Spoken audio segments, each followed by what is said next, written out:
أعوذ بالله من الشيطان الرجيم. بسم الله الرحمن الرحيم. ولقد خلقناكم ثم صورناكم ثم قلنا للملائكة اسجدوا لآدم فسجدوا إلا إبليس لم يكن من الساجدين. قال ما منعك ألا تسجد إذا أمرتك؟ قال أنا خير منه خلقتني من نار وخلقته من طين. قال فاهبط منها فما يكون لك أن تتكبر فيها فاخرج إنك من الصاغرين. قال أنظرني إلى يوم يبعثون. قال إنك من المنظرين. قال فبما أغويتني لأقعدن لهم صراطك المستقيم ثم لآتينهم من بين أيديهم ومن خلفهم وعن أيمانهم وعن شمائلهم ولا تجد أكثرهم شاكرين. قال اخرج منها مذءوما مدحورا لمن تبعك منهم لأملأن جہنم منكم أجمعين. صدق اللہ مولانا العظیم. ترجمہ ان آیات مبارکہ کا یہ ہے، باری تعالیٰ فرماتے ہیں وَلَقَدْ خَلَقْنَاكُمْ ثُمَّ صَوَّرْنَاكُمْ، اور ہم نے تمہیں پیدا کیا پھر تمہاری صورتیں بنائیں. ہم نے تمہیں پیدا کیا اور تمہاری صورتیں بنائیں. ثم قلنا للملائکۃ اسجدوا لآدم، پھر ہم نے کہا، حکم دیا فرشتوں کو کہ سجدہ کرو آدم کو. فسجدوا الا ابلیس، تو تمام فرشتوں نے سجدہ کیا مگر ابلیس. لم یکن من الساجدین، وہ سجدہ کرنے والوں میں نہیں تھا. قال ما منعک الا تسجد اذ امرتک، تو اللہ تعالیٰ نے فرمایا کہ تجھے کس چیز نے منع کیا کہ تو نے سجدہ نہیں کیا جبکہ میں نے حکم دیا سجدے کا. قال انا خیر منہ، تو بولا کہ میں اس سے بہتر ہوں. خلقتنی من نار وخلقتہ من طین، آپ نے مجھے آگ سے بنایا اور اس کو مٹی سے بنایا ہے. قال فاہبط منہا، تو اللہ تعالیٰ نے کہا یہاں سے اتر جا. وما یکون لک ان تتکبر فیہا، یہ تیرے لیے، یہ تیرے لائق نہیں ہے کہ تو یہاں تکبر کرتا پھرے. فخرج انک من الصاغرین، نکل جا یہاں سے اس لیے کہ تو ذلیل لوگوں میں سے ہے، ذلیل ہے. قال انظرنی الی یوم یبعثون، تو اس نے کہا کہ مجھے مہلت دے دے اس دن تک کہ جب تک لوگوں کو قبروں سے اٹھایا جائے گا، یعنی قیامت تک کے لیے مجھے آپ مہلت دیجئے، پھر میں بتاتا ہوں کہ بہتر کون ہے، یعنی شیطان کا یہ انداز. قال انک من المنظرین، تو اللہ تعالیٰ نے کہا کہ ٹھیک ہے تجھے مہلت دی گئی. قال فبما اغویتنی لاقعدن لهم صراطک المستقیم، تو جیسا تو نے مجھے گمراہ کیا یعنی یہاں سے نکالا ہے تو میں بھی ان کے راستوں میں ضرور بیٹھوں گا تاکہ ان کو سیدھی راہ سے ہٹا دوں. ثم لآتینہم من بین ایدیہم ومن خلفہم، پھر میں ان پر آؤں گا ان کے آگے سے اور ان کے پیچھے سے. وعن ایمانہم وعن شمائلہم، اور ان کے دائیں سے اور ان کے بائیں سے. اور نہ پائے گا تو اکثروں کو ان میں سے شکر گزار، یعنی اس طرح آگے پیچھے دائیں بائیں اوپر نیچے سے بہکانے کی کوشش کروں گا کہ یہ سب جب آئیں گے تیرے پاس تو زیادہ تر میرے بہکاوے میں آئے ہوئے ہوں گے. شیطان کہہ رہا ہے. قال اخرج منہا مذءوما مدحورا، تو اللہ تعالیٰ نے کہا یہاں سے نکل جا برے حال سے مردود ہو کر. لمن تبعک منہم لأملأن جہنم منکم اجمعین، جو کوئی ان میں سے تیری راہ پر چلے گا تو میں ضرور تم تمام لوگوں سے، یعنی تجھ سے بھی اور تیرے راستے پر چلنے والوں سے بھی جہنم کو بھر دوں گا. یہ اللہ تعالیٰ نے کہا. یہ ہے ترجمہ ان آیات مبارکہ کا جس کی ابھی تلاوت کی گئی. گزشتہ جو حصہ پڑھا گیا اس میں حشر کا میدان اور اس کی منظر کشی اللہ تعالیٰ نے بیان کی تھی. آج جو حصہ بیان کیا گیا ہے وہ تخلیق آدم کا اور تخلیق انسانیت کا ہے. اللہ تعالیٰ کہہ رہے ہیں کہ ہم نے تمہیں پیدا کیا پھر تمہاری صورتیں بنائی. اللہ تعالیٰ نے حضرت آدم علیہ السلام کو اپنے دست قدرت سے بنایا. اللہ تعالیٰ نے حضرت آدم کو اپنے دست قدرت سے ان کی تخلیق فرمائی. اور حضرت آدم کو کہاں بنایا گیا؟ وہ جو مٹی کے ذریعے سے بنایا گیا تو کس جگہ بنایا گیا؟ روایتوں میں آتا ہے کہ عرفات کے میدان میں وادی نعمان نامی کوئی جگہ ہے، عرفات ہی میں کسی کنارے پر، وہاں پر حضرت آدم علیہ السلام کا ڈھانچہ بنایا گیا، اور پھر اس ڈھانچے کو جنت میں لیا گیا، اور اس میں پھر اللہ کے حکم سے جان ڈالی گئی، اور ان کی پسلی سے جو ہے حضرت حوا پیدا کی گئی۔ تو اللہ کہہ رہے ہیں کہ ہم نے تمہیں پیدا کیا اور تمہاری صورتیں بنائی۔ اور ہم انسانوں کا معاملہ کیا ہے؟ ہم انسانوں کو ماں کے رحم میں پیدا کیا جاتا ہے۔ جو انسانوں کا جو نطفہ ہوتا ہے وہ 40 دن تک رحم مادر میں نطفہ ہی رہتا ہے، پھر 40 دن کے بعد وہ نطفہ خون کے لوتھڑے میں تبدیل ہوتا ہے، پھر 40 دن کے بعد گوشت کی بوٹی بنتی ہے، اور پھر اس کے بعد 4 مہینے کا جب پیریڈ ہوتا ہے، ایسے 3 چلے ہو جاتے پورے 40 دن کے، یہ جو 4 مہینے میں انسان کمپلیٹ ہو کے آتا بولتے نہیں، وہ یہیں سے لیتے ہیں، ہاں، کہ 40 دن تک رحم مادر میں نطفہ، پھر 40 دن کے بعد 40 دن تک خون کا لوتھڑا، پھر اس کے بعد گوشت کا ٹکڑا بننا شروع ہوتا ہے، اور پھر جب 4 مہینے مکمل ہوتے ہیں تو اس میں اللہ تعالیٰ شکل و صورت پیدا فرماتے ہیں ماں ہی کے رحم کے اندر بچے کی۔ تو فرما رہے ہیں کہ ہم نے تمہیں پیدا کیا اور تمہاری صورتیں بنائی۔ جب آدم کو پیدا کر دیا گیا تو ہم نے فرشتوں سے کہا کہ بھئی سجدہ کرو آدم کو، سب نے سجدہ کیا، مگر شیطان خبیث نے سجدہ نہیں کیا۔ لم یکن من الساجدین، سجدہ کرنے والوں میں سے نہیں تھا۔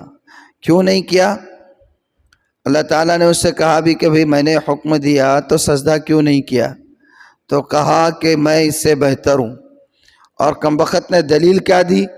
دلیل یہ دی کہ آپ نے مجھے آگ سے پیدا کیا، اس کو مٹی سے پیدا کیا، تو آگ زیادہ پاورفل ہے کہ مٹی زیادہ پاورفل ہے، اس لیے میں اس کو سجدہ نہیں کروں گا۔ حالانکہ اس کو سوچنا یہ چاہیے تھا کہ حکم ہے اللہ تعالیٰ کا، بس ختم۔ اگر یہی دلیل ہوتی، یہی لاجک ہوتی تو فرشتوں نے تو پہلے انکار کرنا تھا، کیونکہ وہ تو نور سے پیدا کیے گئے، اور نور کی خاصیت آگ سے زیادہ ہے، نور زیادہ پاورفل ہے آگ سے، ہے یا نہیں ہے؟ ریزر کیا جو چل رہے نا آج کل، روشنی، تو انہوں تو زیادہ انکار کرنے کے حقدار ہوتے اگر اسی لاجک کو مانا جاتا، لیکن انہوں نے اس کا اچھا ایک خاص بات ذہن میں رکھے کہ فرشتے کس سے پیدا کیے گئے؟ نور سے۔ اور اللہ تعالیٰ کیا ہے؟ اللہ نے قرآن میں فرمایا اللہ نور السماوات والارض، اللہ آسمان اور زمین کا نور ہے۔ تو کیا فرشتے اللہ کے نور سے پیدا ہوئے؟ نہیں، فرشتے مخلوق ہے، اور وہ جو اللہ وہ نور السماواتی کہا جاتا ہے، وہ نور اللہ کی صفت ہے، اور اللہ کی صفت سے کوئی چیز پیدا نہیں ہوتی ہے، یہ الگ نور ہے جو اللہ نے پیدا کیا۔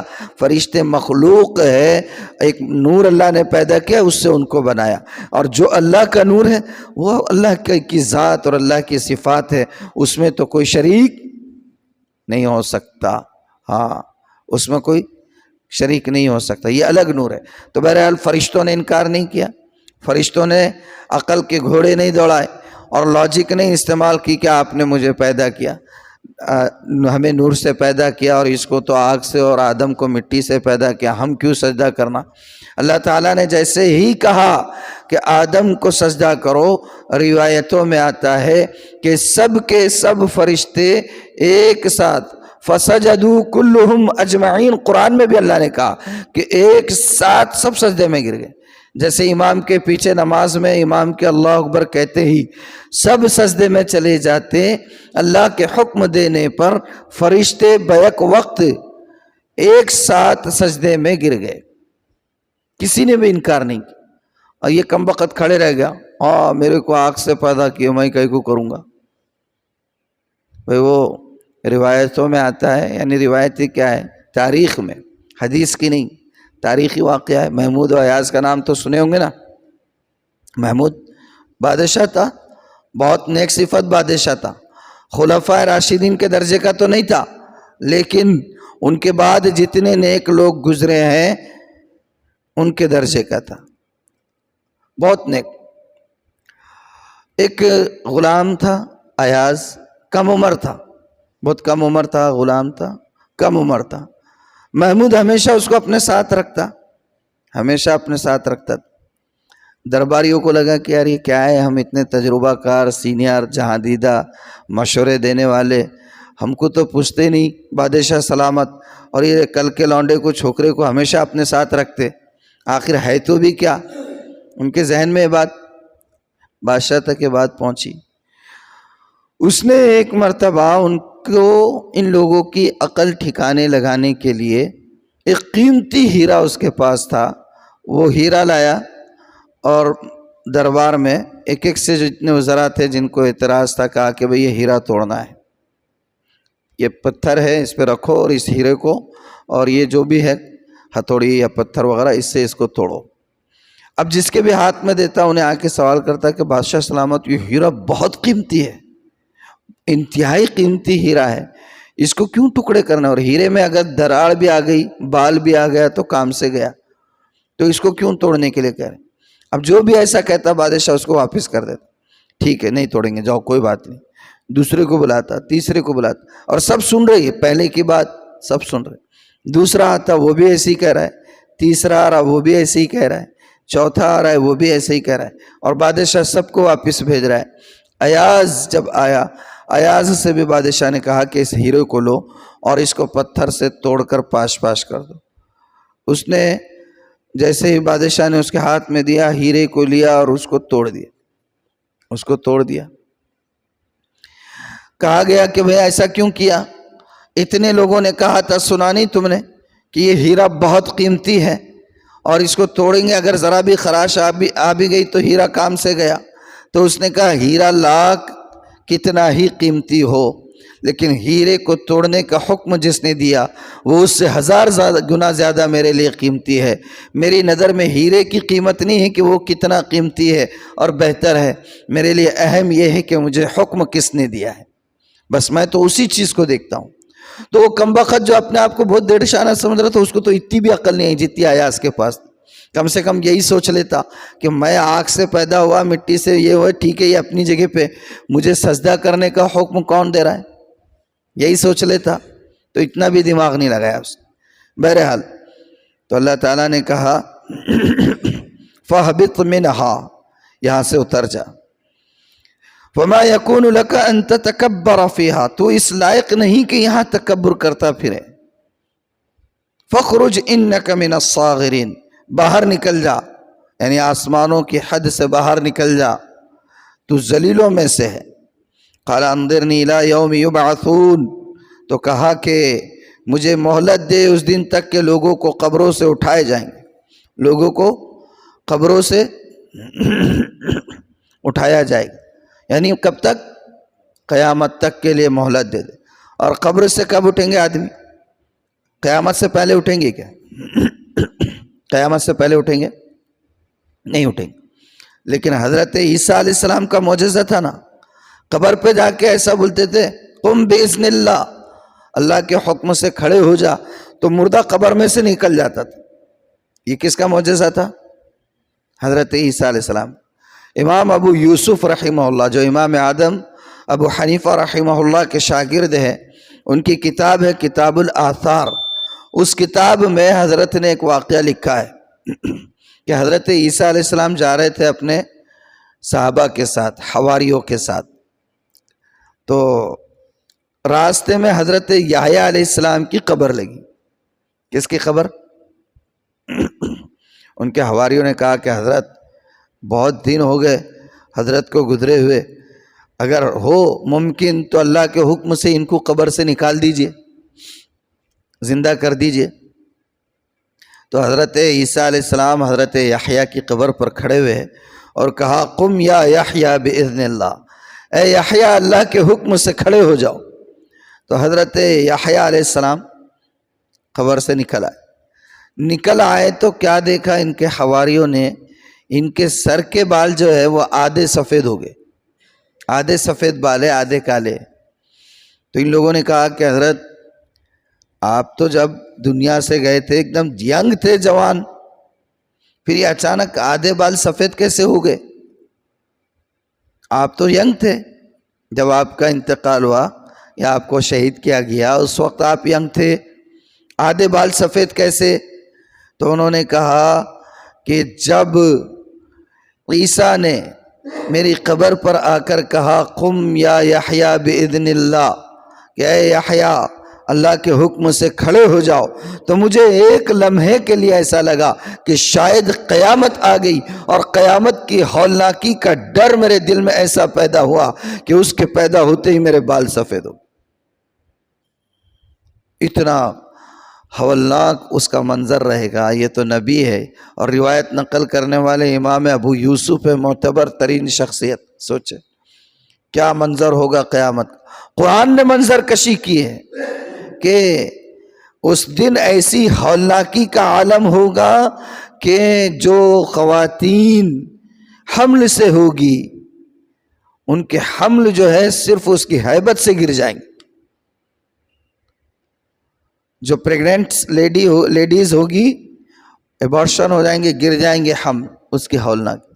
اور قیامت تو چھوڑو، خود موت کی سکرات کی تکلیف کا اندازہ ہم نہیں کر سکتے۔ لوگوں کو رات دن مرتے ہوئے دیکھتے، لیکن ہمیں اس کی تکلیف کا اندازہ نہیں ہے کہ کیا تکلیف ہوتی۔ ایرے غیرے کی تو بات چھوڑ دیجئے، میرے اور آپ کے آقا محمد الرسول اللہ صلی اللہ علیہ وآلہ وسلم، جو اس پوری کائنات میں اللہ کے بعد سب سے بزرگ ترین شخصیت اور سب سے بڑا مقام جن کا، ان کے موت کے وقت میں، آخری لمحات میں سکرات کی جو کیفیت تھی، بار بار غنودگی طاری ہوتی، اور ہر مرتبہ جب ہوش میں آتے تو آپ اپنا دست مبارک پانی کا بڑا سا وہ رکھا ہوا تھا، اس میں پانی میں ہاتھ ڈبوتے اور اپنے ہونٹوں پر آپ پانی کا ہاتھ پھرتے، اتنی تکلیف آپ کو۔ اور آپ نے کہا بھی کہ اللہ جو ہے حفاظت فرمائے، موت کی اور سکرات کی تکلیف برحق ہے، ہر ایک کو اس سے گزرنا ہے۔ ہم کو اندازہ نہیں ہوتا ہے لیکن بہت خطرناک۔ تو بہرحال کہا کہ مجھے قبروں سے اٹھائے جانے والے دن تک کے لیے مہلت دے دیجئے، پھر دیکھتا ہوں کہ یہ کتنے پکے رہتے ہیں۔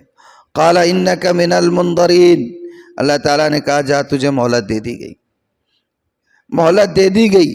قال فبما اغویتنی لاقعدن لهم صراطک المستقیم، اب جب مہلت مل گئی تو کہا جیسا آپ نے مجھے یہاں سے نکالنے کے لیے کہا ہے نا، اب میں ان کی طاق میں بیٹھ جاؤں گا، سیدھے راستوں پر، جو سیدھے راستے پر چلیں گے نا وہ سیدھے راستوں کی طاق میں بیٹھوں گا، ادھر ادھر کے راستوں پر بیٹھنے کی ضرورت نہیں، یہاں تو وہ خود ہی میرا کام کریں گے، سیدھے راستے پر بیٹھوں گا اور ان کو گمراہ کرتا رہوں گا۔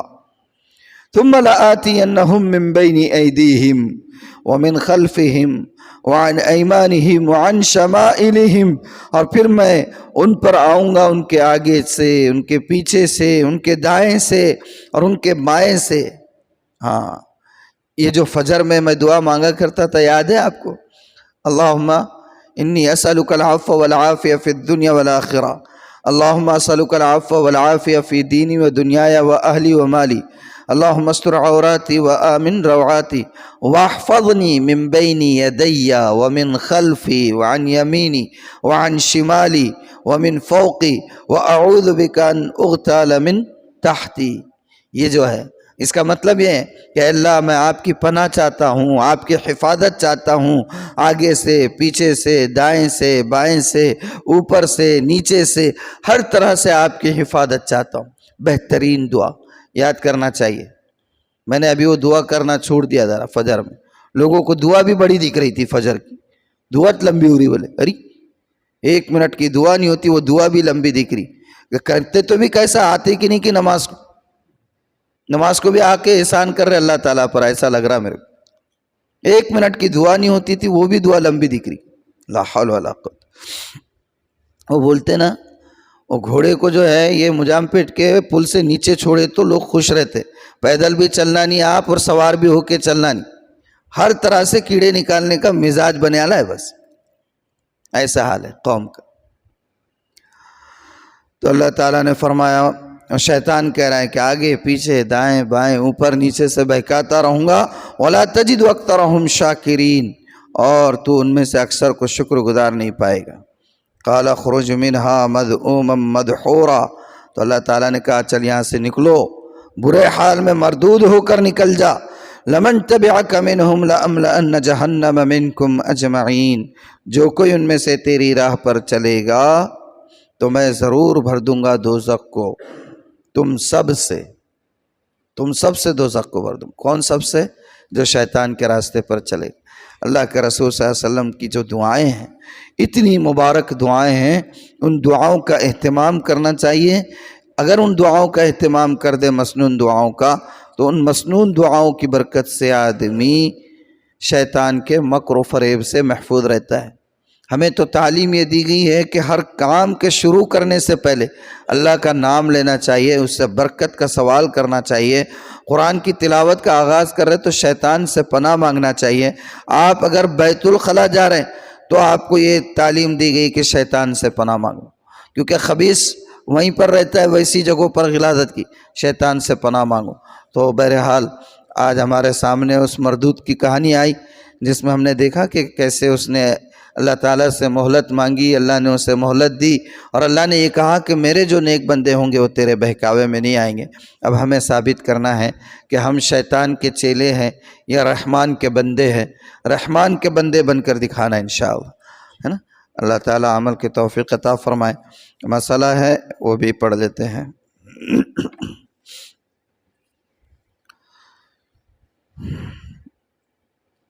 حنفی شخص کا شافعی امام کے پیچھے وتر ادا کرنا۔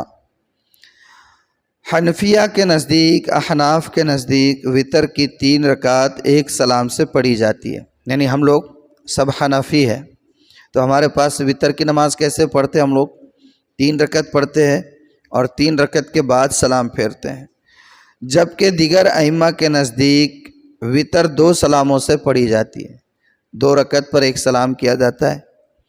اب اگر کوئی حنفی شخص ایسی جگہ نماز پڑھے جہاں شافعی یا حنبلی امام 2 سلاموں سے وتر پڑھاتا ہو، مثلا حرمین شریفین کے ائمہ 2 سلاموں سے وتر پڑھاتے ہیں، تو یہ حنفی شخص وتر میں ان کی اقتداء کرے گا یا نہیں؟ اس بارے میں فقہ حنفی میں 2 نقطہ نظر پائے جاتے ہیں۔ اکثر فقہاء کے نزدیک نماز میں چونکہ مقتدی کے عقیدے اور رائے کا اعتبار ہے اور وہ سلاموں سے وتر اس شخص کے نزدیک درست نہیں ہے، اور 2 سلاموں سے وتر اس نماز پڑھنے والے کے نزدیک کیونکہ حنفی ہے تو درست نہیں ہے، لہٰذا اس حنفی شخص کے لیے 2 سلاموں سے وتر پڑھانے والے کے پیچھے وتر پڑھنا درست نہیں ہوگا۔ لیکن دوسرا نظریہ علامہ ابوبکر جساس رازی اور علامہ ہندوانی کا ہے کہ ایسی صورت میں مقتدی کی رائے کا نہیں بلکہ امام کی رائے کا اعتبار ہے۔ بس امام 2 سلاموں والی وتر چونکہ امام کی رائے میں صحیح ہے، لہذا جو مقتدی اس کے ساتھ پڑھے گا اس کی وتر بھی درست ہو جائے گی، اس کی وتر بھی۔ آج کل رمضان میں ماشاءاللہ حنفی زائرین کا حرمین شریفین میں بڑا مجمع ہوتا ہے، ان کے لیے جماعت کو چھوڑ کر الگ سے وتر پڑھنے میں بہرحال حرج ہے، اس لیے مناسب ہے کہ اس اجتہادی مسئلے میں ابوبکر جساس رازی کی رائے پر عمل کرتے ہوئے حنفی زائرین کو امام حرم کی اقتداء میں وتر ادا کرنے کا حکم دیا جائے۔ یعنی یہ ہے کہ اگر کہیں پر ایسا ہے کہ وتر کی نماز جیسے رمضان کے مہینے میں جماعت سے ہو رہی ہے اور امام صاحب شافعی مسلک کے ہے یا حنبلی مسلک کے ہے اور وہ 2 سلام سے نماز پڑھا رہے ہیں وتر کی، تو ہمیں اس کے پیچھے اگر نماز پڑھنی ہے تو 2 سلام سے پڑھ لینا جائز ہے، کیونکہ ان کے پاس بھی دلیل حدیث ہی سے ہے، کہیں اور سے نہیں ہے، تو بالکل پڑھنا چاہیے، کوئی غلط بات نہیں۔ اللہ تعالیٰ عمل کی توفیق عطا فرمائے۔ ہمارے پاس ہے، بامبے میں بھی ہے، شواف مسلک کی مساجد بہت ساری ہے۔ جامع مسجد جو بامبے کی بڑی زبردست بنی ہوئی ہے تاریخی، وہ بھی شافعی امام ہے وہاں پر، اور بھی جگہوں پر ہے۔ تو جہاں شافعی امام ہے وہاں وتر ظاہر سی بات ہے کہ 2 سلاموں سے ہوتی ہے، تو اب وہاں جائیں گے تو کیا معلومہ پوری تراویح ان کے پیچھے پڑھ اور وتر اکیلے پڑھیں گے، مناسب نہیں لگے۔ تو وہاں یہ ہوتا ہے، بامبے میں کئی مساجد میں نے دیکھا ہے کہ وطر کی جماعت دو ہوتی ہے.